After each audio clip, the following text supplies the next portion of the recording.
Good morning, everyone. I hope you are really well. And from my assumptions, most of you will be either on recess, enjoying the sun, or you might also be in your classroom with kids, or you might be on class. So I'm pretty sure you might hear this back later on. But today, this morning, I'm very quickly jumping on and sharing with you a rare insight into why I actually started the CAFS Collective in the first place.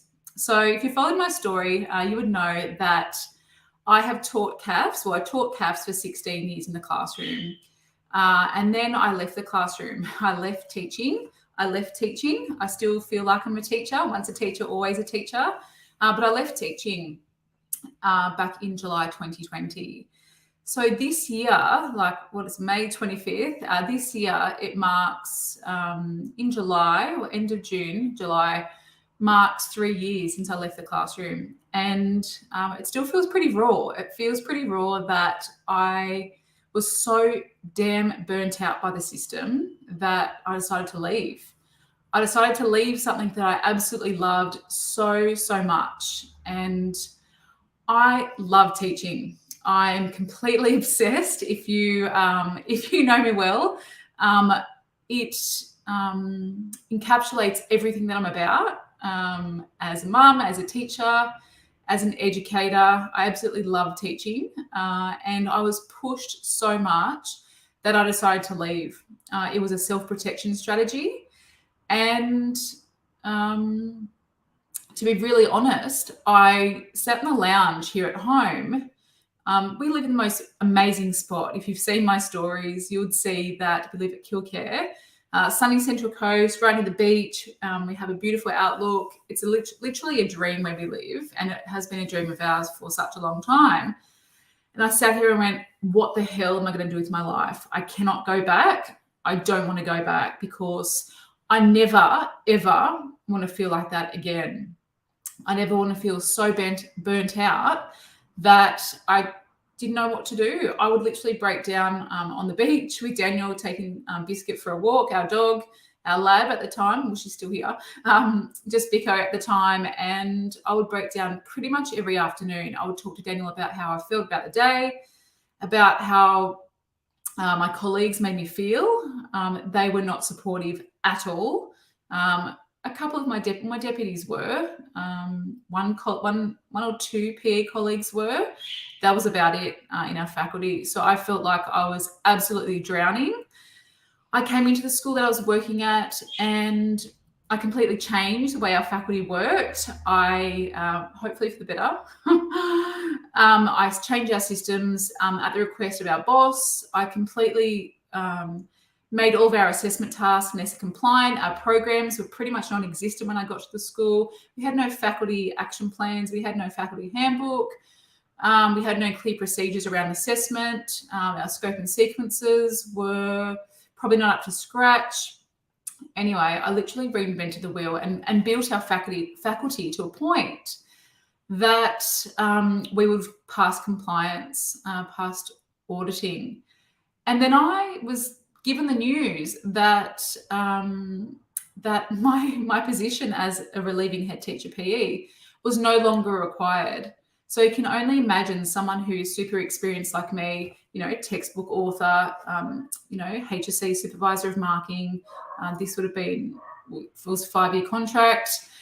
And then to have that all just completely thrown in my face, to say that you're not the relieving head teacher, the plans for you to become the head teacher PE were completely changed.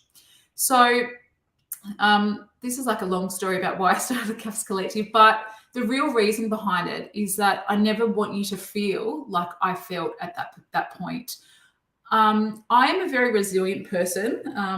In life, you go through ups and downs. We haven't had too many issues happen in our family, but that was my complete breaking point. And I never, ever, want me to feel like that ever again.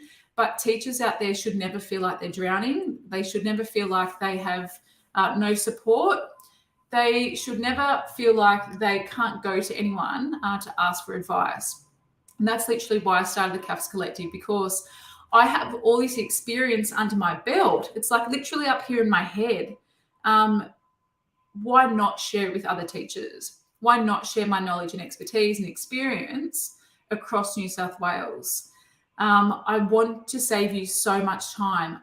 I have all the answers for you. Like, I can't teach your kids, I know that, but I can show you what you can do to make those tiny, tiny changes to make a huge impact with your kids. I can save you time with resources and programming and report comments, with basic teaching and learning strategies, with a scope and sequence, but also the whole community of teachers who are exactly like you, who love teaching, who are dedicated, who love doing this job. Because when I was at that school, I was working with people who hated teaching.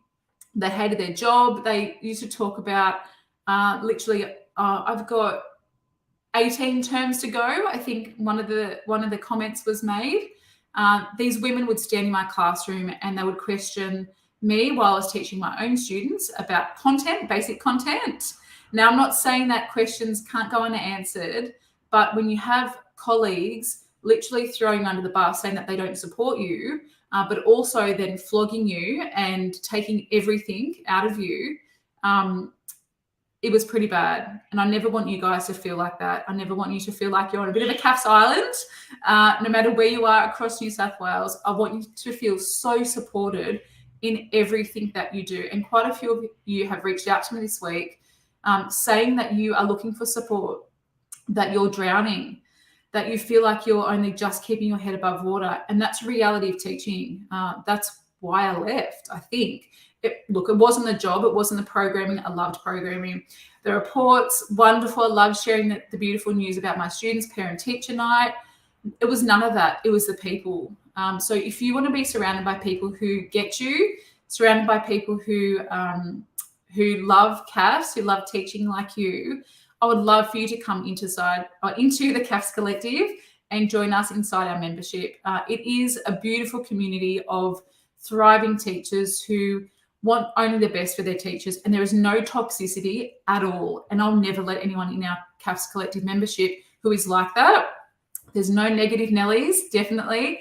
Everyone is literally on the same page and wants the best for their kids. So if you want access to my brain, my CAFS brain, which has been working for 19 years now, we would love to have you inside the CAFS Collective, my membership to support you no matter where you are in your CAFS journey. And even if you're at the other end and are super experienced and feeling the pinch of teaching and education, let's get you back on track. And if you're at the beginning, let's get you back on track as well. So grab that paperwork you need. Doors close this evening. But if you have any questions at all and you're like, Kel, boss has said no, head teacher said no, what can I do to join you? Obviously, we have our monthly membership option, which there are probably about 15 to 20 members who pay for it themselves, and obviously they claim that on tax. Anyway, that's all the nitty gritty, but if you have any questions, I'm around today to answer your last minute questions about the CAFS Collective. Thank you so much. I hope you have a great Arvo.